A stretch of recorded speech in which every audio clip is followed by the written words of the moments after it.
Demand and সাপ্লাইকে balance করা অনেক complex. একটু 19-20 হলেই গ্রিড ট্রিপ করে ব্ল্যাকআউট হয়ে যেতে পারে। এই জটিলতা মোকাবেলার জন্য স্বয়ংক্রিয় ও আধুনিক গ্রিড প্রযুক্তি বা স্মার্ট গ্রিড ব্যবস্থার কোনো বিকল্প নেই। ট্র্যাডিশনাল পাওয়ার গ্রিড কয়েক দশক আগে ডিজাইন করা হয়েছিল এবং এটি বর্তমান ডিজিটাল যুগের চাহিদা মেটাতে হিমশিম খাচ্ছে। রিনিউয়েবল এনার্জি, ইলেকট্রিক ভেহিকেল, ক্রমবর্ধমান শিল্পায়ন ও নগরায়নের কারণে আমাদের পাওয়ার গ্রিডগুলি প্রচণ্ড চাপের মুখে রয়েছে। দিন দিন এর ঝুঁকি বেড়েই চলেছে। কিন্তু এর সমাধান কি? দিন দিন প্রযুক্তির উৎকর্ষের মাধ্যমে মানুষ অনেক অসম্ভবকে সম্ভবে পরিণত করেছে।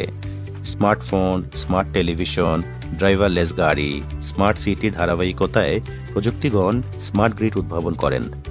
প্রথাগত গ্রিডের বিপরীতে স্মার্ট গ্রিডগুলি ডিজিটাল কমিউনিকেশন টেকনোলজির মাধ্যমে জোন ওয়াইজ বিদ্যুতের চাহিদা ডিটেক্ট করতে পারে এবং সেই অনুযায়ী স্বয়ংক্রিয়ভাবে তাৎক্ষণিক বিদ্যুতের বিতরণ নিয়ন্ত্রণ করতে পারে, যা better reliability, efficiency and sustainability নিশ্চিত করে।